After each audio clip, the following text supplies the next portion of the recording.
परमेश्वर पिता का एक बार फिर हृदय से धन्यवाद करता हूँ। आज की शाम इस लाइव सेशन पे मसीहा मंदिर आगरा मसीहा मंदिर की पेज पर आने का अवसर मिला। मैं धन्यवाद देता हूँ प्रभु के दास अनुपम डेविड के लिए और सिस्टर शबनम डेविड के लिए, जिन्होंने चाहा कि आज उनकी पेज पर हम लाइव आएं। सो उनके प्रेम के लिए धन्यवाद। उनकी सेवकाई को, इन मिनिस्ट्री को परमेश्वर और आशीषित करे।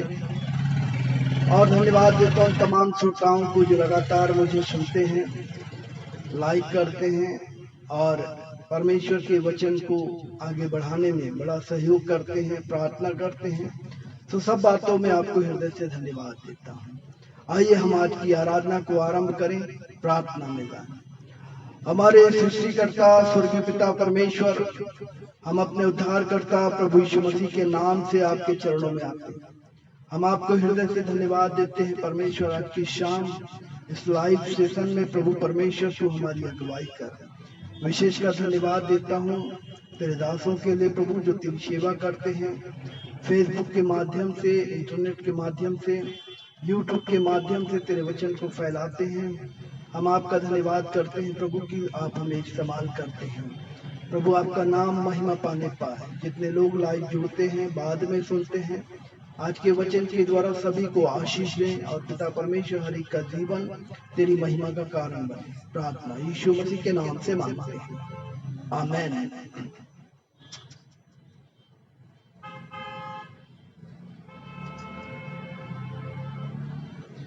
आइए हम एक बार फिर परमेश्वर की आराधना करें और गीत गाएंगे। हम प्रभु का धन्यवाद करूंगा, उसकी संगति में सदा रहूंगा। प्रभु का धन्यवाद करूंगा, उसकी संगति में सदा रहूंगा। साथ चलूंगा मैं, जय जरूर पाऊंगा। साथ चलूंगा मैं, जय जरूर पाऊंगा। प्रभु का धन्यवाद करूंगा। ना देगी मुझे दुनिया कभी भी कोई सुख और शांति आराम। ना देगी मुझे दुनिया कभी भी कोई सुख और शांति आराम। मेरे यीशु के साथ धन्य संगति में सदा मिलती खुशी मुझको। मेरे यीशु के साथ धन्य संगति में सदा मिलती खुशी मुझको। प्रभु का धन्यवाद करूंगा, उसकी संगति में सदा रहूंगा। साथ चलूंगा मैं, जय जरूर पाऊंगा। साथ चलूंगा मैं, जय जरूर पाऊंगा। प्रभु का धन्यवाद करूंगा। मेरी जिंदगी की हर परेशानी में खुल जाता है आशा का द्वार। मेरी जिंदगी की हर परेशानी में खुल जाता है आशा का द्वार। कभी ना डरूंगा, कभी ना हटूंगा, चाहे जान भी देना पड़े। कभी ना डरूंगा, कभी ना हटूंगा, चाहे जान भी देना पड़े। प्रभु का धन्यवाद करूंगा, उसकी संगति में सदा रहूंगा। साथ चलूंगा मैं, जय जरूर पाऊंगा। साथ चलूंगा मैं, जय जरूर पाऊंगा। प्रभु का धन्यवाद करूंगा। कितना अच्छा है वो, कितना धन्य है वो, यीशु ही मेरे जीवन का साथी। कितना अच्छा है वो, कितना धन्य है वो, यीशु ही मेरे जीवन का साथी।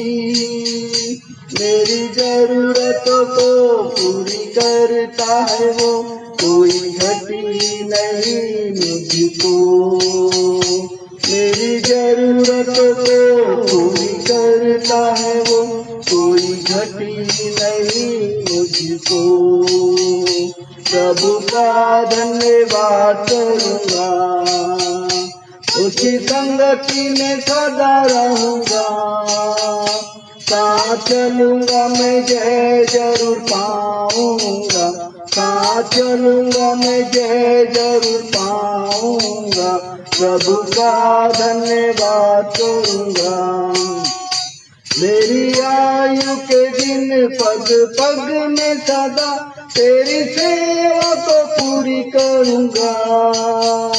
मेरी आयु के दिन पग पग में सदा तेरी सेवा को पूरी करूंगा। एक बाती समान जलता रहूंगा, मेरी महिमा तेरी कामना। एक बाती समान जलता रहूंगा, तेरी महिमा मेरी कामना। प्रभु का धन्यवाद करूंगा, उसकी संगति में सदा रहूंगा। साथ चलूंगा मैं जय जरूर पाऊंगा, साथ चलूंगा मैं जय जरूर पाऊंगा। प्रभु का धन्यवाद करूंगा, यीशु का धन्यवाद करूंगा, प्रभु का धन्यवाद करूंगा। Hallelujah, hallelujah, praise the Lord. प्रभु को महिमा मिले। आइए मेरे प्रियो, परमेश्वर की आराधना में जब आगे बढ़ते हैं, एक गीत और गाएंगे हम। Thank you Jesus, hallelujah. कभी भी यीशु न छोड़ेगा, कभी भी यीशु न त्यागेगा। कभी भी यीशु के लोग लज्जित नहीं होंगे। कभी भी यीशु न छोड़ेगा, कभी भी यीशु न त्यागेगा। कभी भी यीशु के लोग लज्जित नहीं होंगे। जन्माने वाली माता हमें भूल सकती है, अपने सगे लोग हमें छोड़ सकते हैं। जन्माने वाली माता हमें भूल सकती है, अपने सगे लोग हमें छोड़ सकते हैं। मैं तो जगत के अंत सदा तेरे साथ रहूंगा, यीशु ने कहा। मैं तो जगत के अंत सदा तेरे साथ रहूंगा, यीशु ने कहा। कभी भी यीशु न छोड़ेगा, कभी भी यीशु न त्यागेगा। कभी भी यीशु के लोग लज्जित नहीं होंगे। अपनी हथेली में तेरा तेरा मैंने खोद रखा है, कभी ना भूलूंगा। अपनी हथेली में तेरा तेरा मैंने खोद रखा है, कभी ना भूलूंगा। अपनी आंखों की पुतली समान रखता हूँ मैं पूरा तेरा ध्यान। अपनी आंखों की पुतली समान रखता हूँ मैं पूरा तेरा ध्यान। कभी भी यीशु न छोड़ेगा, कभी भी यीशु न त्यागेगा। कभी भी यीशु के लोग लज्जित नहीं होंगे, लज्जित नहीं होंगे। इस गीत के द्वारा ये शिक्षा मिलती है कि वास्तव में इस संसार में अपने लोग, जन्माने वाली माता ये भूल सकते हैं, अपने लोग छोड़ सकते हैं, छोड़ भी देते हैं, लेकिन वो परमेश्वर जिसने प्रॉमिस किया, जिसने वाचा बांधा कि मैं जगत के अंत तक तुझे ना छोड़ूंगा, मैं तुम्हारे साथ रहूंगा, कभी ना छोड़ने वाला परमेश्वर जो है वो हर एक विश्वासी जो उसकी इच्छा के अनुसार, उसके वचन के अनुसार जीवन जीता है, दुख उठाता है, प्रभु में आनंदित रहता है, वास्तव में परमेश्वर ने कभी नहीं छोड़ता। वो परमेश्वर महान है। अपनी आंखों की पुतली, जैसे हम अपनी आंख की पुतली को बचा कर रखते ना, वैसे वो संभाल कर हमें रखता है। कैसो भी विपत्ति आए, संकट आए, समस्याएं तो आती है, परेशानियां आती हैं, लेकिन वो परमेश्वर इन सब से हमको मुक्त करता है। तो सारी बातों के लिए हम परमेश्वर को धन्यवाद देते हुए आइए हम आज के वचन में जाए हैं कि परमेश्वर का वचन मेरे और आपके लिए, हमारी शिक्षा के लिए क्या है, क्या वो परमेश्वर चाहता है मेरे और आपके जीवन से। भजन संहिता 127 अध्याय का पहला और दूसरा आयत देखेंगे क्या लिखा वहां पर। भजन संहिता 127 अध्याय उसका पहला और दूसरा आयत। यदि घर को यहोवा न बनाए, यदि घर को यहोवा न बनाए, तो उसके बनाने वाले का परिश्रम व्यर्थ होगा, तो उसके बनाने वाले का परिश्रम व्यर्थ होगा। यदि नगर की रक्षा यहोवा न करे, यदि नगर की रक्षा यहोवा न करे, तो रखवाले का जागना व्यर्थ ही तो होगा। रखवाले का जागना व्यर्थ ही होगा। तुम जो सवेरे उठते, तुम जो सवेरे उठते और देर करके विश्राम करते, और देर करके विश्राम करते, और दुख भरी रोटी खाते और हो, दुख भरी रोटी खाते हो, यह सब तुम्हारे लिए, यह सब तुम्हारे लिए व्यर्थ ही है, व्यर्थ ही है, क्योंकि वह अपने प्रियो को, क्योंकि वह अपने प्रियो को यों ही नींद प्रदान करता यों है। ही नींद प्रदान करता है। Hallelujah, hallelujah. मेरे प्रियो, आज हम संसार में हैं और संसार में 3 ऋतुएं हैं, खास रूप से बरसात की ऋतु, ठंड की ऋतु, ग्रीष्म की ऋतु, गर्मी।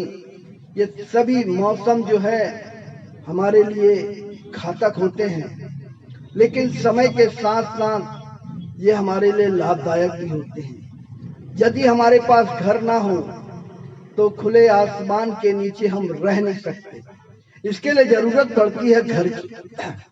और बाइबल में लिखा हुआ है कि यदि घर को यहोवा ना बनाए तो बनाने वाले का परिश्रम व्यर्थ है। ये ईंट गारे से और रेत से बना हुआ घर की बात नहीं कर रहा, परंतु ये उस घर की बात कर रहा है जहां पर पति, पत्नी, बच्चे, परिवार के लोग रहते हैं। घर की तो जरूरत है। आज घर यदि आप देखेंगे तो झोपड़ी भी होता है, टट्टे का घर होता है, प्लास्टिक के पन्ने का घेरा करके लोग पन्नी का घर बना लेते हैं, लोग टेंट डालकर घर बना लेते हैं, लोग खपरे वाला घर, मिट्टी का घर होता है ना, एल्वेस्टर शीट वाला घर होता है, फिर लेंटर वाला घर होता है, डबल स्टोरी होता है, फिर ना जाने कितनी ऊंचाइयों तक आज मनुष्य घर बना रहा, बड़े बड़े घर। ये घर तो हैं, लेकिन ये घर घर तब कहलाता है जब उस घर का जो बनाने वाला है वो परमेश्वर हो, यानी जोड़ा जो पति और पत्नी का है, जिसे परमेश्वर जोड़ता है और उनके बाल बच्चों को, परिवार को आशीषें देता है। ये उस घर की बात करता है। यदि उस घर को यहोवा ना बनाए तो जो मनुष्य आज अपने विवेक से घर बना रहा है, अपने विवेक से चल रहा, तो आज घर के अंदर की जो माहौल है आप सब जानते हैं, कला है, लड़ाई झगड़े हैं, विवाद है, बच्चे माँ बाप के वश में नहीं है, परिवार एक दूसरे से अनबन है, साथ रह भी रहे लेकिन एक दूसरे को देखना पसंद नहीं करता। ये घर घर नहीं कहलाता, ये घर जो है ये घर नहीं कहलाता। लेकिन जो घर परमेश्वर के प्रेम से, वचन से, प्रार्थना की संगति से बना हुआ है, वो घर की बात कर रहा है, ये उस घर की बात कर रहा है। और आज मैं आपको घर के बारे में बताऊंगा कि आज हमारी नजर में तो ये झोपड़पट्टी से लेकर कई मंजिला तक का जो बिल्डिंग है वो घर कहलाता है। हम जहाँ रहते हैं उसे हम किसी को बताते हैं तो कहते हैं ये मेरा घर है, ये मेरा घर है। जहां मैं रहता हूं।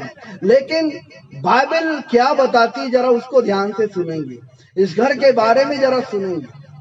परंतु जो परमेश्वर बात करता है जिस घर की बात, वो है पहला कुरिन्थियों की पत्री उसका 3 अध्याय 16 और 17 वचन, जहां पर इस बात का वर्णन है। जो पहला जो घर है वो है मेरा और आपका शरीर। बढ़िया, क्या लिखा? क्या तुम नहीं जानते क्या तुम नहीं जानते कि तुम परमेश्वर का मंदिर हो कि तुम परमेश्वर का मंदिर हो और परमेश्वर का आत्मा तुम में वास करता और है। परमेश्वर का आत्मा तुम में वास करता है। यदि कोई परमेश्वर के मंदिर को नष्ट करेगा, यदि कोई परमेश्वर के मंदिर को नष्ट करेगा तो परमेश्वर उसे नष्ट करेगा, तो परमेश्वर उसे नष्ट करेगा, क्योंकि परमेश्वर का मंदिर क्योंकि परमेश्वर का मंदिर पवित्र है और वह तुम हो। और वह तुम हो। हालेलुया। मेरे प्रियो, ये इस देह को जिसमें परमेश्वर की आत्मा वास करती है, वो कहता है ये मंदिर है। हम जिस घर में रहते हैं तो कहते हैं घर एक मंदिर है ना, यही स्वर्ग है, यही नरक है, ये सारे लोग डायलॉग देते हैं। इसीलिए तो चलता है घर घर की कहानी, है ना। हर घर की कहानी आज लोग देख रहे हैं। देखने के बाद में भी लोग नहीं समझ पा रहे कि क्या चल रहा है घर के अंदर। घर के अंदर सारा परिवार है, लेकिन उस परिवार के अंदर कुछ लोग भले काम कर रहे हैं, लेकिन एक व्यक्ति है जो बुरे काम भी करके पूरे परिवार को बर्बाद कर रहा है। इसको भी लोग नहीं समझ पा रहे हैं। लोग मजा ले रहे हैं बस सीरियल के माध्यम से। याद रखिएगा, टीवी सीरियल और फिल्मी दुनिया से और फिल्म से आपका परिवार नहीं चलता, आपका घर नहीं चलता, आपका घर नहीं बनता, आपका जीवन नहीं बनता, ना जीवन संवरता है। लेकिन यदि घर बनता है तो परमेश्वर की अनुग्रह से, प्रभु की अनुग्रह से। परमेश्वर का वचन कहता है कि तुम पवित्र आत्मा का मंदिर हो। तुम्हारी देह को, उसने कहा, मेरी और आपकी देह को कहता है कि तुम परमेश्वर का मंदिर हो, पवित्र आत्मा का मंदिर हो। इस घर में परमेश्वर की आत्मा वास करती है। और परमेश्वर कहता है जब परमेश्वर की आत्मा तुम में वास करती है तो तुम अपने नहीं लेकिन अब प्रभु के हो। परमेश्वर का मंदिर, परमेश्वर का घर है, परमेश्वर की आत्मा जहाँ रहती है उसका वचन रहता है। ये वो घर है जिसको कहता है यदि कोई मेरे इस मंदिर को नाश करेगा तो परमेश्वर उसे नाश कर देगा। आप जिस घर में रहते हैं, आप उस घर को सवेरे से लेकर रात तक उसका रख रखाव देखते हैं, साफ सफाई देखते हैं, एक एक गंदगी को, कचरे को बाहर निकालते हैं। बहुत सफाई से आप रहना पसंद करते हैं। आप नहीं चाहते कि हमारे घर में किसी प्रकार की गंदगी, आप नहीं चाहते कि आपके घर में झाड़ू पोछा लगा हो और कोई गंदे पैर लेकर के आपके घर में आ जाए। आप तुरंत कहते चप्पल उतार दो, जूते उतार दो। आज लोग अपने रहने वाले घर को इतना महत्व देते हैं, लेकिन जिसमें परमेश्वर की आत्मा रहती है उसके बारे में नहीं सोचते, उसके बारे में जरा भी ख्याल नहीं करते। जो चाहे जैसा चाहे कर ले, जो भी विचार करना है, सोच करना है, गलत है, बुरा है, क्या अच्छा है, क्या बुरा है, इसके बारे में नॉलेज नहीं। परमेश्वर का आत्मा तुम में वास करता है और तुम परमेश्वर का पवित्र आत्मा का मंदिर हो और वो तुम्हारी देह है। इसीलिए प्रेरितों काम में लिखता है, कहता है कि परमेश्वर हाथ के बनाए हुए ईंट गारे के घर में नहीं रहता, परमेश्वर वहां नहीं रहता। याद रखिएगा, इसको मैं आपको क्लियर कर रहा हूं कि परमेश्वर हाथ के बनाए हुए ईंट गारे के भवन में या मंदिर में नहीं रहता।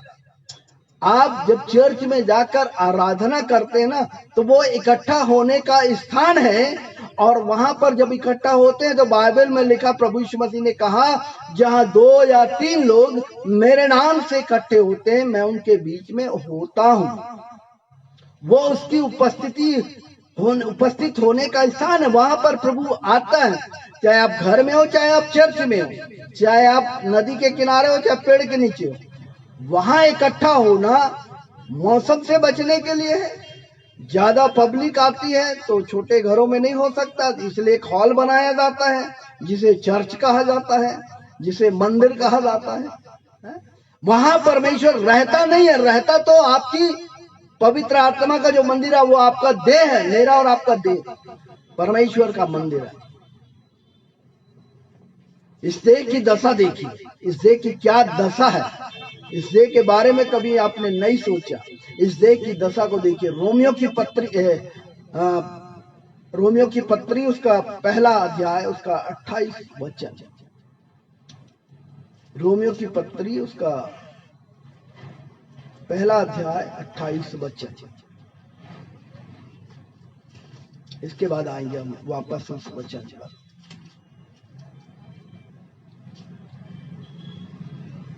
जब उन्होंने परमेश्वर को पहचानना न चाहा, जब उन्होंने परमेश्वर को पहचानना न चाहा, तो परमेश्वर ने भी उन्हें उनके निकम्मे मन पर छोड़ दिया, उन्हें उनके निकम्मे मन पर छोड़ दिया कि वे अनुचित काम करे, कि वो अनुचित काम करे। आज लोग परमेश्वर को नहीं पहचान रहे, है ना। घर में बाइबल रखा नहीं पढ़ रहे, प्रार्थना करने का समय नहीं है, चर्च जाने का समय नहीं है, आराधना करने का समय नहीं है। आप परमेश्वर को नहीं पहचान रहे। जब आप किसी व्यक्ति से मिलते हैं, कोई व्यक्ति से कहते मैं आपको जानता हूँ, सामने वाला व्यक्ति कह देता मैं आपको नहीं जानता। जिसे आप नहीं जानते, परमेश्वर को आप नहीं जानते, तो परमेश्वर भी आपको नहीं जानता। आपने परमेश्वर को छोड़ दिया तो परमेश्वर ने भी आपको छोड़ दिया। आप अपने निकम्मे मन के अनुसार जीवन जिए, जो चाहे वो करो। हम लोग भी स्वाभाविक रीति से अपने बच्चों को कहते हैं, बच्चे जब मनमानी करते हैं, जो चाहे तुम करो, मुझे इससे कोई मतलब नहीं, अब जाओ, तुम्हारा मेरा कोई नाता नहीं। मेरे प्रियो, परमेश्वर का मंदिर, परमेश्वर का आत्मा जो मैं और आप, वो मेरा और आपका जो शरीर है वो है। दूसरा कुरिन्थियों की पत्री उसका 5 अध्याय उसका पहला और दूसरा आयत को देखें, क्या कहता है। क्योंकि हम जानते हैं कि जब हमारा पृथ्वी पर का डेरा सरी का घर, जब हमारा पृथ्वी पर डेरा सरी का घर गिराया जाएगा, तो हमें परमेश्वर की ओर से स्वर्ग पर एक ऐसा भवन मिलेगा, जो हाथों से बना हुआ घर नहीं परंतु चिरस्थायी है। ये पृथ्वी सरी का डेरा सरी का घर है। हमारा जो शरीर है ये डेरा है। डेरा करने वाले क्या होते हैं, महीना 15 दिन एक जगह डेरा करते हैं, उसके बाद दूसरी जगह चले जाते हैं।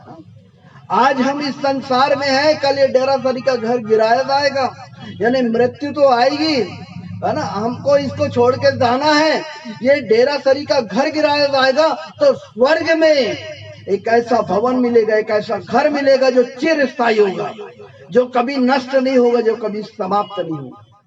आज आप प्रैक्टिकल अपन जानते हैं कि जब हम अपने घर में रहते हैं तो घर को रोज साफ सफाई करते हैं, खिड़की दरवाजे खोलते हैं, रोशनी आती है और जाती, हवाइयाँ आती जाती हैं, हवा, है ना, तो वो घर ठीक रहता है। लेकिन जिस दिन आप अपने घर को छोड़कर बंद करके 2 महीने के लिए बाहर चले जाएं, 1 महीने के लिए बाहर चले जाएं, जब वापस आते हैं तब कैसा होता है, वो घर की स्थिति अपने आप जर्जर होती है। उस घर को आप छोड़ दें, रहना बंद कर दें, सालों बाद वो जर्जर होकर खुद गिर जाएगा। वैसे ही हमारा शरीर है, ये डेरा सरी का शरीर है, एक दिन गिराया जाएगा। और इसलिए मुझको और आपको परमेश्वर एक ऐसा घर देने पर है जो चिरस्थायी है। और आज मेरा और आपका जो शरीर है वो पवित्र आत्मा का मंदिर है। पढ़ के देखे दूसरा कुरिन्थी उसका 1 कुरिन्थी 6 अध्याय उसका 19 वचन।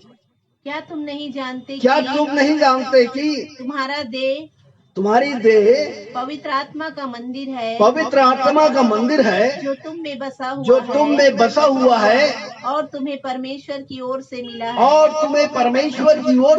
है, तुम अपने नहीं हो, क्योंकि दाम देकर मोल लिए गए हो। इसलिए अपनी देह के द्वारा परमेश्वर की महिमा करो। तुम्हारी जो देह है वो पवित्र आत्मा का मंदिर है, और ये पवित्र आत्मा का मंदिर जो है वो तुम्हारा नहीं है, इसलिए कि हमने यीशु को ग्रहण किया, अपना जीवन यीशु को दिया, अपना मन यीशु को दिया, अपना तन यीशु को दिया। ये अब अपना नहीं, लेकिन दाम दिया गया है। और दाम क्या था? वो था यीशु का लहू, बहुमूल्य लहू बहाया गया। हम दाम देकर मोल लिए गए हैं। अब हम अपने नहीं हैं। अब मैं नहीं कह सकता कि मैं अपना हूँ, मैं यहीं का हूँ, मैं तो वहां का हूँ। अब मेरी मर्जी नहीं चलेगी, मेरी मर्जी नहीं चलेगी। आप याद रखिएगा, हम दाम देकर मोल लिए गए। परमेश्वर ने दाम चुकाया प्रभु यीशु मसीह के रूप में अपने बेटे को भेजकर। यीशु ने अपना लहू बहाया, अपने प्राण को दिया, मुझको और आपको मोल दिया। कोई चीज हम खरीद लेते हैं, जब खरीद कर घर में लाते हैं, वो चीज अब हमारी होती है, दुकानदार की नहीं होती। अब वो उसकी नहीं है। जिस व्यक्ति से हमने उसको मोल लिया है, उस पर अब हमारा अधिकार। अब इस घर पर, इस देह पर हमारा अधिकार नहीं कि हम अपनी मर्जी से चलें, अपनी मर्जी से करें, पर इस पर अब प्रभु का अधिकार है, परमेश्वर का अधिकार। ये घर की जो स्थिति है ना, आज बहुत बदतर हो गई है। मनुष्य बड़े अच्छे से बोल लेता। देखिए क्या लिखा हुआ, मरकुस 7 अध्याय उसका 21, 22, 23 वचन।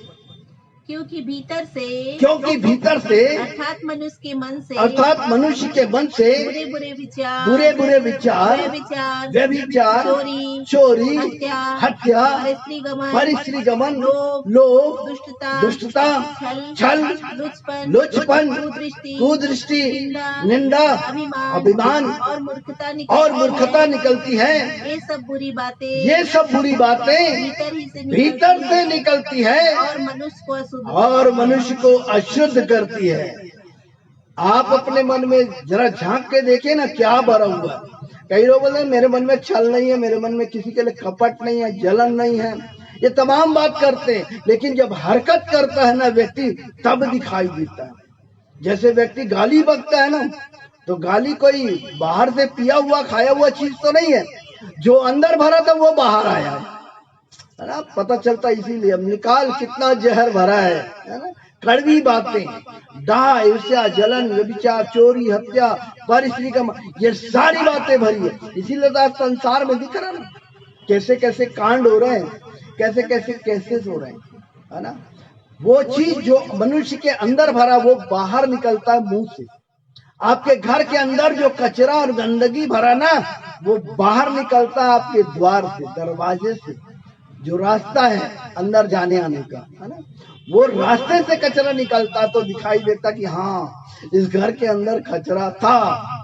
आज तो कचरा लेने वाले आते हैं घर में, टोकनी टोकनी भर के रोज देते हैं गाड़ी वाले, है ना। गाड़ी वाला आया घर से कचरा निकाल। अरे आपके पास में क्या भरा है अंदर में? क्या ये सब चीजें भरी है? अगर भरी है तो याद रखिएगा, आप कभी भी पवित्र नहीं हो सकते। आप अशुद्ध, और अशुद्ध गंदगी में जब आप रहना नहीं चाहते, तो परमेश्वर की आत्मा कैसे रहेगी? वचन कैसे ठहरेगा? जो पवित्र है वो कैसे ठहरेगा? आप एक गिलास पानी ले लीजिए, और एक पानी में एक बहुत छोटा सा कण या एक फंगस छोटा सा गिर जाए, दिख जाए आपको, क्या आप उस पानी को पिएंगे? आप कहेंगे ये पूरा पानी क्या हो गया, गंदा हो गया। थोड़ा सा फंगस गिर गया, वो पानी पूरा गंदा हो गया।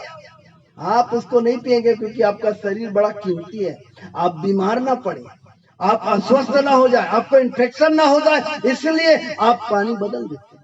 आप सोचिए ना, वो पवित्र आत्मा का जो मंदिर आपकी देह है, इसके अंदर ये सब भरा है, वो कैसे आएगा? वो कैसे आपके देह में रहेगा? वो वचन कैसे ठहरेगा आपके भीतर?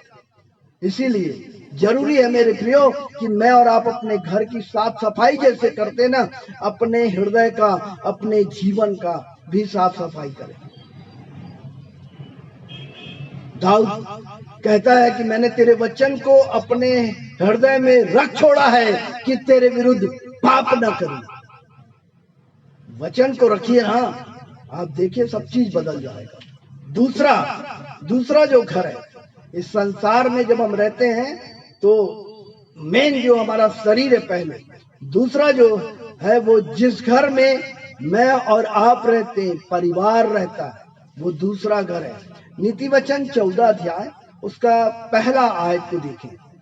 हर बुद्धिमान स्त्री अपने घर को बनाती हर बुद्धिमान स्त्री अपने घर को बनाती है, पर मूढ़ स्त्री उसको अपने ही हाथों से ढा देती पर मूढ़ स्त्री उसको अपने हाथ से ढा देती है। हर बुद्धिमान स्त्री जो होती है वो अपने घर को बनाती है, पर इसमें दो लोगों का योगदान होता है। याद रखिएगा, ये ऐसा लिखा है, मतलब इसका मतलब नहीं है कि केवल स्त्रियों की जिम्मेदारी, इसमें पुरुषों की भी जिम्मेदारी है। पति जिसको बोलते हैं, पति पत्नी जहाँ रहते हैं, परिवार के लोग रहते हैं, उनकी भी जिम्मेदारी है इस घर को बनाने में। पति आज दारू पी के आता, दंगा फसाद करता घर में, पत्नी लगी है घर को बनाने में। पर आज कई ऐसी स्त्रियां हैं, पति बहुत अच्छा है, सीधा साधा, लेकिन अपने घर को बर्बाद कर रही, मूर्खता से। मूर्ख स्त्री अपने घर को अपने से ढा देती, बना बुनाया परिवार को वो तोड़ देती, वो मूर्ख स्त्री है। इसीलिए बाइबल में आया है कि मूढ़ स्त्री इसको अपने हाथ से ढा देती है। घर में क्रैशिंग करना, विवाद कराना, लड़ाई झगड़े करना, चालाकी चलना, पर उसे ये नहीं मालूम कि एक दिन उसका हिसाब उसको देना होगा। उसकी हालत क्या होगी, कभी उसको लोग अच्छी नजर से नहीं देखते। याद रखिए बाइबल क्या बोलती है, नीति वचन 21 उसका 27 वचन। वह अपने घराने के चाल चलन को ध्यान से देखती है। एक बुद्धिमान स्त्री कहता है कि वह अपने घराने के चाल चलन को ध्यान से देखती है और अपनी रोटी बिना परिश्रम नहीं खाती, बिना परिश्रम के नहीं खाती। वो अपने घर के लोगों की चाल चलन को देखती है कि कौन क्या कर रहा, कौन कहाँ जा रहा, सबका ख्याल रखती है, और अपनी रोटी बिना परिश्रम के नहीं खाती। आज की महिलाएं, आज की स्त्रियां, मैं नहीं कर सकती है, मैं नहीं कर सकती, नौकर रख ली, काम वाली बाई रख ली, आपका घर कोई और चला रहा है, बिना परिश्रम के खाना पसंद कर रहे हैं बैठे बैठे।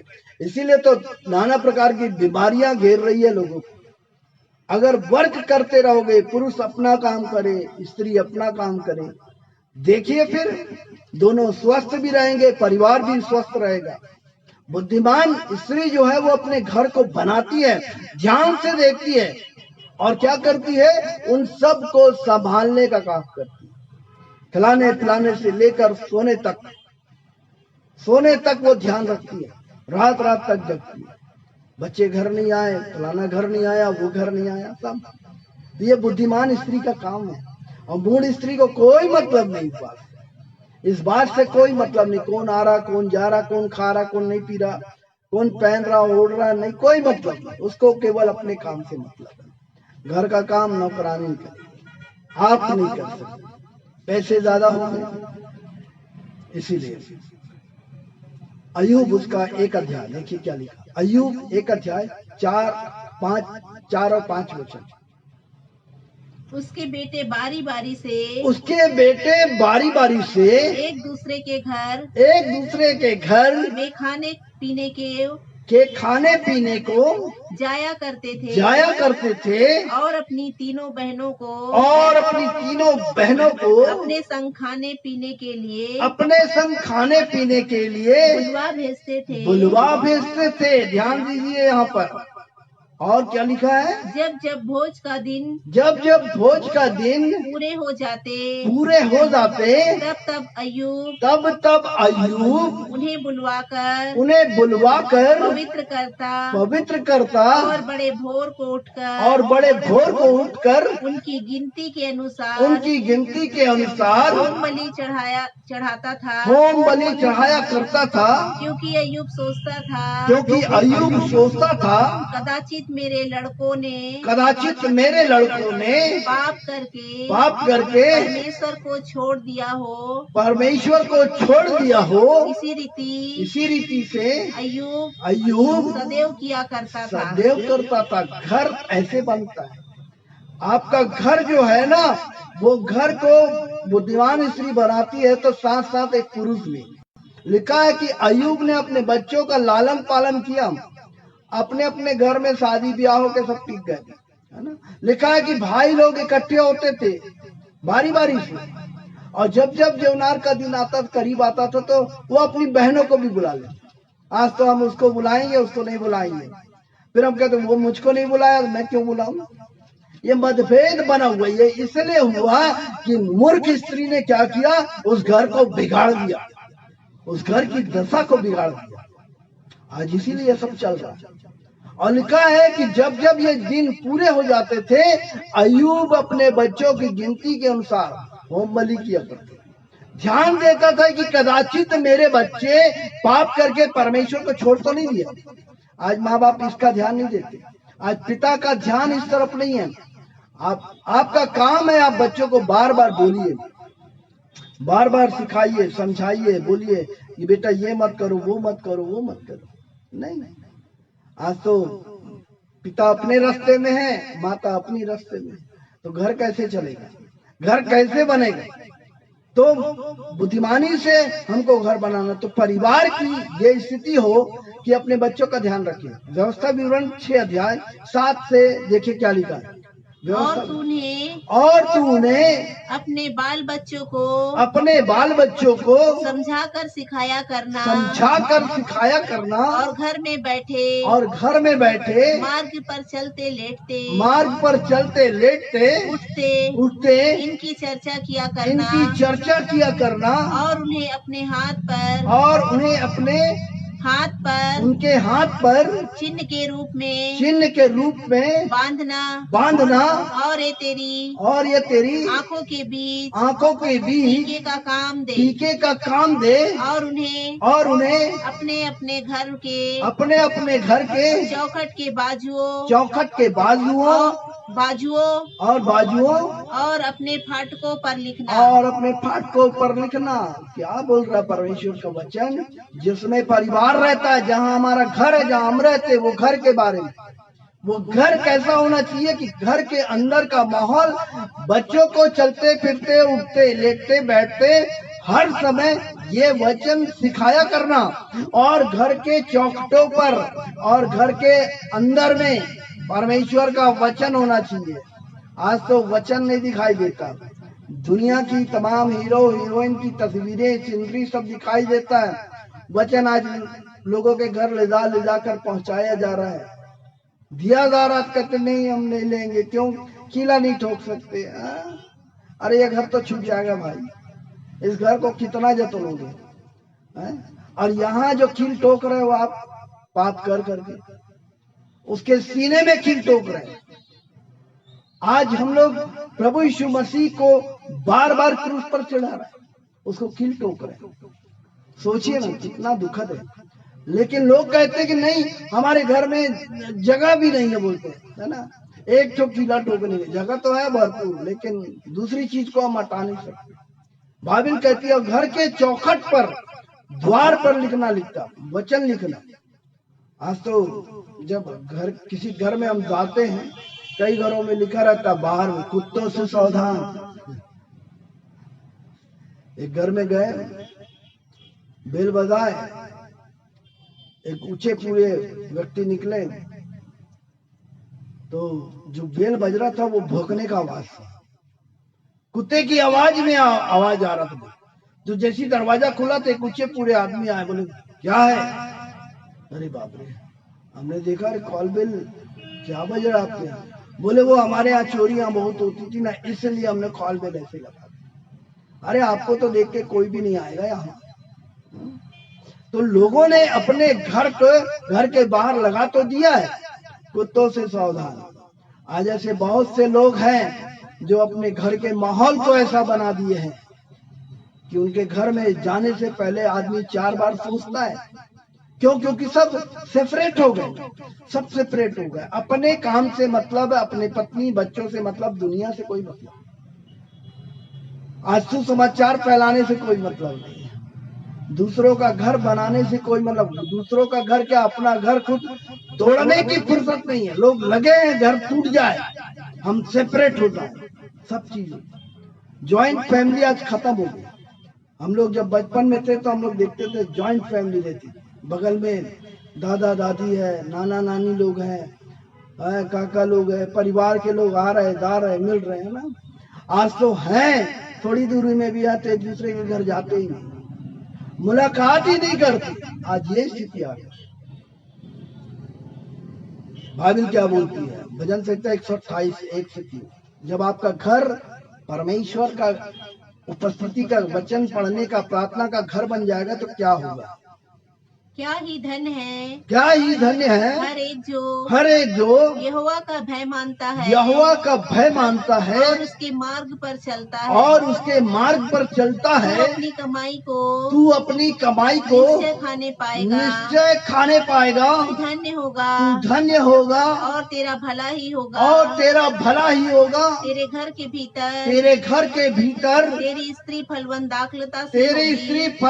दाखलता सी होगी, तेरे मेज के चारों ओर तेरे बालक जलपाई के पौधे के होंगे। आपका घर कैसे ब्लेसिंग हो जाएगा यदि आपके घर में परमेश्वर का वचन पढ़ा जाए, बच्चों को सुनाया जाए, चौखटों पर टंगा हो, घरों में टंगा हो, उठते बैठते वचन की चर्चा हो, तो आपका घर आशीषित होगा। धन्य है वो हर एक जो यहोवा का भय मानता है, परमेश्वर का डर रखता है। लिखा अपनी कमाई को निश्चय खाने पाएगा। ये आपका पेंशन है, रिटायरमेंट के बाद भी आप अपनी कमाई को खाएंगे। आज अपनी कमाई को लोग कहाँ लुटा रहे हैं? गलत काम में, नशे में, तमाम गंदी जगह में ज्यादा कर, जुआ खेल कर। ये धन श्रापित हो गया आपका। क्यों? क्योंकि उसमें परमेश्वर की आशीष नहीं है। इसीलिए कि आज जरूरी है कि मैं और आप अपने परिवार को देखें, हमारा परिवार कैसा है। आज घर के बारे में मैं चर्चा कर रहा हूँ, तो ये जो दूसरा घर है, इसको मैं और आप जब बनाते हैं तो याद रखिएगा, इस घर में वचन है। नीति वचन 22:6 में क्या लिखा?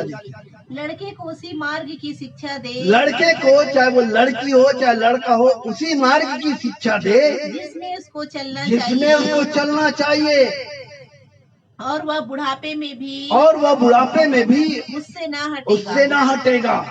मेरे प्रियो बच्चों को हम उसी मार्ग की शिक्षा देना जिसपे उसको चलना कि बुढ़ापे में भी ना हटे।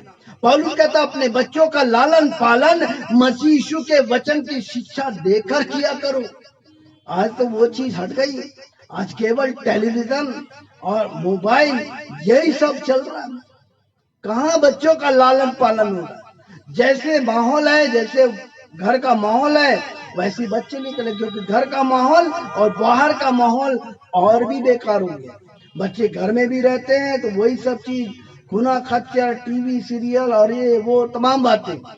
बाहर निकलते तो वही है, मोबाइल में देखते तो वही है। सो मेरे प्रियो, परमेश्वर का वचन कहता है अपने बच्चे को उसी मार्ग की शिक्षा दे जिस पर उसको चलना है। आप एक कॉमन सी बात है, आप अपने बच्चों को डॉक्टर बनाना चाहते हैं तो आप उसको इंजीनियरिंग कॉलेज नहीं भेजेंगे। आप उसको इंजीनियर बनाना चाहते हैं तो आप उसको मेडिकल कॉलेज नहीं भेजेंगे। जो बनाना है उसको वहां भेजेंगे। डॉक्टर बनाना है तो मेडिकल कॉलेज। तो आप परमेश्वर के वचन की शिक्षा देकर आप चाहते हैं कि आपका बच्चा अच्छा बने, पढ़े लिखे, सही रास्ते पे चले, वचन की शिक्षा दो, तो आपके घर में ये होगा तो आप ब्लेसिंग नहीं, आशीष को पाएंगे। हम लोग एक जगह जा रहे थे, हम लोग दो चलते हैं। एक बच्चे से पूछे, बेटा डैनियल अंकल का घर कहाँ, कौन सा घर है? बच्चा पूछता है कितने आदमी हो। हमसे बच्चा पूछ रहा कितने आदमी हो। मैंने कहा अच्छा, माँ बाप ने जब्बर सिंह से जोड़ दिया ना। बच्चा पूछ रहा कितने आदमी, हम पता पूछ रहे हैं, बच्चा कुछ और बता रहा है। क्यों? क्योंकि वैसा माहौल, वैसी शिक्षा मिली उसको। इसलिए जरूरी है मेरे प्रियो कि हम बच्चों को चेक करें। तीसरा घर वो है गिरजा घर, जिसे हम चर्च भवन कहते हैं, आराधनालय कहते हैं, मंदिर कहते हैं। जिसे भजन संहिता 122 का पहला अध्याय। जब लोगों ने मुझसे कहा आओ हम यहोवा के भवन को चले, तब मैं आनंदित हुआ। जब लोगों ने मुझसे कहा, दाऊद कहता लोगों ने मुझसे कहा आओ हम यहोवा के भवन को चले, मेरा मन आनंदित हो गया। आज लोग परमेश्वर के भवन नहीं जाना चाहते हैं, गिरजाघर में नहीं जाना चाहते। आज लोग नाना प्रकार की बातें करते हैं, कहते हैं क्या करेंगे गिरजाघर में जाकर, वहां भी लड़ाई और झगड़े हैं। वहाँ भी विवाद है। अरे आप अपना काम कीजिए ना, दूसरों की आंखों में झांकने की देखने की आदत क्यों पड़ी है? आप अपना काम कीजिए, क्योंकि यीशु मसीह ने कहा मैं जगत की ज्योति हूँ, तो फिर कहा कि तुम जगत की ज्योति हो। अगर वहां गड़बड़ी है तो अपने जीवन से, अपने चरित्र से, अपने बोलचाल से लोगों को समझाकर रास्ते में ला सकते हैं।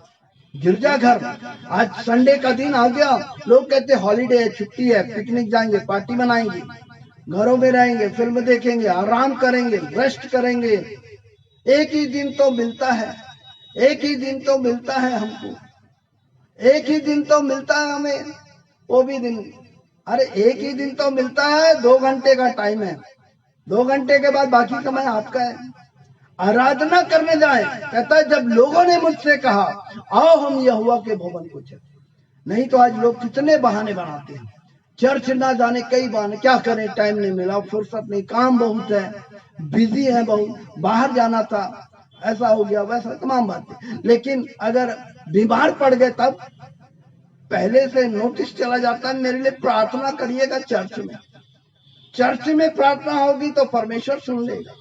चंगाई की प्रार्थना, मेरी तकलीफ की, मेरी समस्या की, मेरे बच्चों की, शादी ब्याह के लिए, नौकरी के लिए, पढ़ाई लिखाई के लिए, सबके लिए प्रार्थना। कहा गिरजाघर में हो, और गिरजाघर हम नहीं जाएंगे, हम बिजी हैं। मेरे प्रियो, ऐसी बातों से परमेश्वर घृणा करता है। आप स्वतः ही जाइए ना, आपका स्वतः ही जाना, आराधना करना। जब आप उसकी आराधना करेंगे तो परमेश्वर कहता है तू मेरी उपासना कर तो मैं तेरे अन्न जल पर आशीष दूंगा और तेरे घर से रोग को दूर कर दूंगा। ये परमेश्वर का प्रतीक है। आराधना करेंगे, वो हमारी रोजी रोटी को आशीषित करेगा, हमें स्वस्थ रखेगा, संभालेगा। आज लोग कई बहाने बनाते हैं। आज इसकी स्थिति क्या है, गिरजाघर की स्थिति क्या है, जरा देखिए। मत्ती रचित सुसमाचार उसका 21 अध्याय 12-13 वचन। यीशु ने परमेश्वर के मंदिर में जाकर उन सबको जो मंदिर में लेन देन कर रहे थे निकाल दिया और सराफों की पीढ़ी और कबूतर बेचने वालों की चौकियां उलट दी और उनसे कहा लिखा है मेरा घर प्रार्थना का घर कहलाएगा, परंतु तुम उसे डाकुओं की खो बना दिया है। आज गिरजाघर की ये स्थिति है। उस समय में भी ये बातें थी। प्रभु यीशु मसीह ने देखा कि लोग चर्च के अंदर क्या कर रहे हैं, मंदिर के अंदर लेन देन कर रहे हैं, बेच रहे हैं, व्यवसाय कर रहे हैं। आज चर्च के अंदर की भी कुछ स्थिति ऐसी हो गई है। लोग अपने फायदे के लिए जा रहे हैं, मेंबरशिप ले रहे हैं ना, मेंबरशिप ले रहे हैं, मिशन से जुड़ रहा है, कुछ ना कुछ मिलेगा, हमारे बच्चों को गिफ्ट मिले, इनाम मिले, इस लालसा से लोग जा रहे हैं। नहीं, लेन देन करने का जगह नहीं है वो आराधना करने का जगह है। लोगों ने उसको डाकुओं की खो बना लिया। आज चर्चों में लड़ाई और झगड़े और मार और पीट, तमाम बातें। ये इसलिए है क्योंकि परमेश्वर की आराधना, परमेश्वर के वचन का जो स्थान है वो हमारी रीति विधि और परंपराओं ने ले लिया, हमारे तौर तरीके ने ले लिया। हम जैसा चलाएंगे चर्च वैसा चलेगा, हम जैसा चलाएंगे समाज वैसा चलेगा। नहीं, अगर आपको अपने गिरजाघर को ठीक करना है तो जैसा परमेश्वर का वचन कहता है, जैसा परमेश्वर के वचन में लिखा है, आपका गिरजाघर और आपका शरीर और आपका घर जहां आप रहते, ये सब ठीक हो जाएगा, ये सही रास्ते पर चलेगा। तब जब परमेश्वर के वचन के अनुसार होगा, तब लोगों ने उसको डाकुओं का खो बना दिया। इसीलिए तो आज देखिए चर्च की क्या स्थिति है। आज चर्च की स्थिति क्या, 1 कुरिन्थियों उसका 1 अध्याय 11 वचन से देखिए। क्योंकि हे मेरे भाइयों, खलोए के घराने के लोगों ने मुझे तुम्हारे विषय में बताया है, मुझे तुम्हारे विषय में बताया है, तुम में झगड़े हो रहे हैं, तुम में झगड़े हो रहे हैं। मेरे कहने का अर्थ यह है, मेरे कहने का अर्थ यह है, तुम में से कोई तो अपने आप को, कोई अपने आप को पौलुस का, कोई अपौलुस का, कोई अपोलोस का, कोई कैफा का, कोई कैफा का, तो कोई मसीह का कहता है। कोई मसीह का कहता है। क्या मसीह बढ़ गया? क्या मसीह बढ़ गया है? पौलुस तुम्हारे लिए क्रूस पर क्या चढ़ पौलुस गया? तुम्हारे लिए क्रूस पर चढ़ गया? या तुम्हें पौलुस के नाम पर बपतिस्मा मिला? पौलुस के नाम पर बपतिस्मा मिला। ये स्थिति है। कुरंत की कलीसिया को लिख के बताया कि ये मतभेद है, आज भी है ये मतभेद। मैं पेंटिकोस्टल, मैं सीएनआई वाला, मैं रोमन कैथलिक, मैं प्रोटेस्टेंट, मैं फलाना, मैं प्राचीन ग्रुप, मैं पास्टर ग्रुप, मैं ये ग्रुप, मैं वो ग्रुप नहीं चाहिए। प्रभु यीशु मसीह ने कहा मैं इस पत्थर पर अपनी कलीसिया बनाऊंगा, यानी church of Christ, church of Jesus Christ. Church of Christ का जो चर्च है, जो नाम है, जो प्रभु यीशु मसीह का दिया हुआ, मैं अपनी कलीसिया बनाऊंगा जिस पर अधोलोक के फाटक प्रबल नहीं होंगे। अब वहां तो सब कुछ हो रहा है।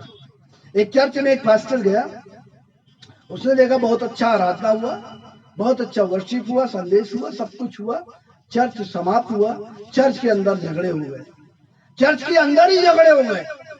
वहां का पास्टर आया, उस पास्टर से देखा था, अरे बोले आप आए हो? बोले देखिए ना हमारे चर्च की हालत ये है, हमारे कलीसिया में ये स्थिति है, सब कुछ अच्छा होता लेकिन लोग चर्च को डाकू की खो बना लिया। उसने कहा क्या आप अगले संडे रहेंगे? बोले हाँ। बोले आप हमारे अगले संडे आप हमारे चर्च में आइए बोलने के लिए। बोले ठीक है। नेक्स्ट संडे ये पास्टर तैयारी से गया।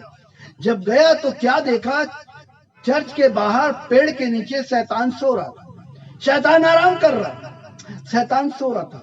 इस पास्टर ने उसको जगाया, हेलो अरे आज तुम बाहर सो रहे, पिछले संडे तो अंदर दंगा मचा रहे थे, इस संडे मेरा संदेश इसलिए पहले से बाहर हूं? बोले नहीं, मैं बाहर इसलिए आराम कर रहा हूं कि मेरे लोग पहले से अंदर है, उसके लोग अंदर है चर्च के। तो कहां से गिरजाघर सही रहेगा? कहां से गिरजाघर आज एक ही नाम में टिकेगा? कई ग्रुपों में बढ़ गया। चौथा और अंतिम घर वो है स्वर्गीय घर। यूहन्ना 14 अध्याय का 2 और 3 प्रभु यीशु मसीह ने क्या कहा? मेरे पिता के घर में बहुत से रहने के स्थान है। यदि ना होते तो मैं तुमसे कह देता, क्योंकि मैं तुम्हारे लिए जगह तैयार करने जाता हूँ। और यदि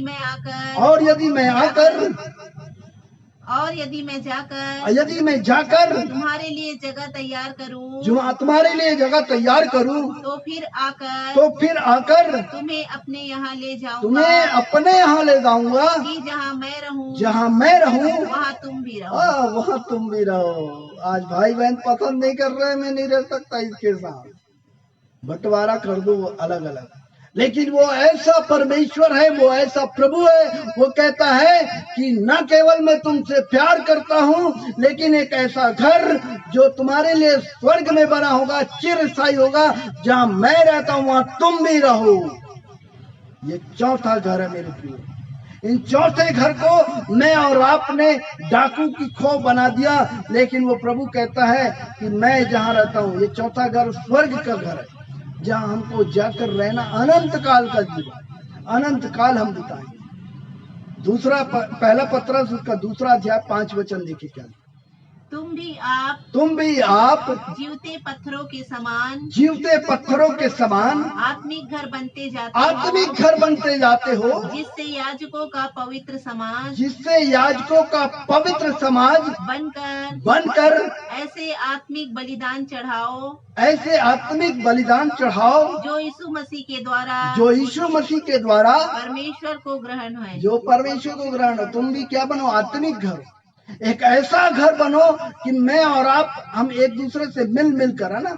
घर जो हम रहने का बनाते हैं ना, तो वो केवल सीमेंट रेती से नहीं बनता, है ना।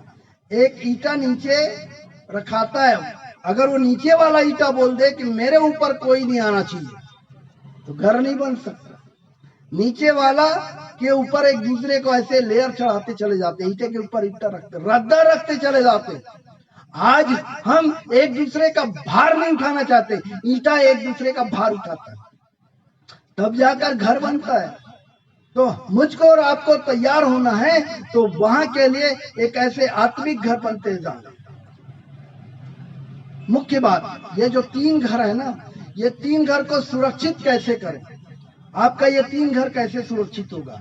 पहला घर जो हमारा शरीर है, और जिस घर में मैं और आप रहते हैं, और गिरजाघर, ये 3 घर को सुरक्षित रखना जरूरी है। पढ़िए इसको, निर्गमन 12 अध्याय उसका 13 वचन। और जिन घरों में तुम रहोगे उन पर वह लहू तुम्हारे लिए चिन्ह ठहरेगा, अर्थात मैं उस लहू को देखकर तुमको छोड़ जाऊंगा। और जब मैं मिस्र देश के लोगों को मारूंगा, तब वह विपत्ति तुम पर ना पड़ेगी और तुम नष्ट ना होगी। अगर आपका इस संसार में ये 3 घर, आज ये 3 घर को मैं और आप यीशु के लहू से कवर कर ले, यीशु के लहू से ढांप ले। परमेश्वर ने उस दिनों में भी कहा था, जिस घर में लहू का चिन्ह होगा उस घर को उस समय भेड़ और बकरी और जानवर के लहू को छिड़क दिया जाता। ये लगा दे। आज भी आप गांव में देखते हैं ना, एक बारिश का मौसम आता तो लोग गोबर की छाप लगाते पूरे घर को, एक विपत्ति आने वाली है इससे बचने के लिए। पर आज हम अपने घर को, अपने शरीर को, अपने घर को, जिस घर में परिवार रहता है, गिरजा घर को कहता है लहू से ढांप ले। यीशु का लहू इतना पावरफुल है कि इसमें कोई भी गलत चीज प्रवेश ही नहीं कर पाई। इसलिए यीशु के लहू से इन घरों को ढांप दे। जब इन घरों को हम ढांप देंगे, चौथा घर जो स्वर्ग का है, स्वर्गीय घर, उसको कोई चीज की जरूरत नहीं, क्योंकि आप वो परमेश्वर का घर है। परमेश्वर वहां रहता है, परमेश्वर की उपस्थिति रहेगी, हम वहां रहेंगे, मैं और आप रहेंगे। इसको ढांपने की जरूरत नहीं है। 3 घर आपका यहाँ सुरक्षित हो, चौथा घर अपने आप सुरक्षित हो जाएगा। क्या आज आपने अपने घर को देखा? आपने अपने शरीर को देखा? क्या आपने अपने गिरजा घर को देखा? उसकी स्थिति को देखा? कैसा घर है, कैसे घर है? क्या इन घरों को आपने लहू से ढांपा यीशु के? अगर नहीं किया है, आज ढांप लीजिए। चौथा घर स्वर्गीय घर, वो अपने आप सुरक्षित हो जाएगा, क्योंकि उस घर में वहां जो घर बन रहा है उसको यीशु ने बनाया है, परमेश्वर ने बनाया है। बहुत से रहने के स्थान है, वो आने वाला है मुझको और आपको ले जाने के लिए। आज आपके घर भाई नहीं आता, बहन नहीं आती, आपको अपने घर ले जाने के लिए कोई नहीं आता। मेरे प्रियो, बाइबल बोलती है मैं जहाँ रहता हूँ वहां तुम भी रहो। ये परमेश्वर की प्रतिज्ञा है, ये प्रभु का वादा है। इस 3 घर को आप सुरक्षित कर लीजिए। अगर 3 में से एक भी घर गिर गया, आपका शरीर, आपका परिवार, आपका गिरजा घर, चौथा घर आप जा नहीं सकेंगे। चौथे घर में प्रवेश मिलेगा ही नहीं, क्योंकि आपने अपने शरीर को बर्बाद किया, आपने अपने परिवार को तोड़ दिया, आपने अपने जिस कलीसिया में जाकर आप आराधना करते थे उसे तोड़ दिया। उसको तोड़ने के बाद आप अपेक्षा करते हैं कि हम स्वर्ग जाएंगे, कभी नहीं मिलेगा, प्रवेश बंद। इसलिए 3 घर को सेफ कीजिए, चौथा घर आपका जाने से कोई नहीं रोक सकता। परमेश्वर इन वचनों के द्वारा आप सबको आशीष दे। दुआ। हमारे सृष्टिकर्ता स्वर्गीय पिता परमेश्वर, खुदाबंद यीशु मसीह के नाम से आपके चरणों में धन्यवाद देता हूँ। परमेश्वर, आपकी बड़ी कृपा दया से ये सुंदर समय मिला तेरे वचन को बोलने का। प्रार्थना करता हूँ परमेश्वर यीशु मसीह के नाम से, प्रभु आप हमारी अगुवाई करें। धन्यवाद देता हूँ प्रभु, ये वचन बोलने में सहायता किया, सब चीज को आपने संभाला। जितने लोग इसको लाइव देखे, बाद में सुनते हैं, प्रभु ने आशीष दे, उनके जीवन के द्वारा आपको महिमा मिले। प्रार्थना यीशु मसीह के नाम से मांगते, आमीन। अब हमारे पिता परमेश्वर का प्रेम, प्रभु यीशु मसीह का अनुग्रह, पवित्र आत्मा की शांति और सहभागिता इस झुंड के साथ, अन्य मसीह विश्वासियों के साथ यीशु मसीह के द्वारा होती रहे। आमीन। Praise the Lord. प्रभु आप सबको आशीष दे।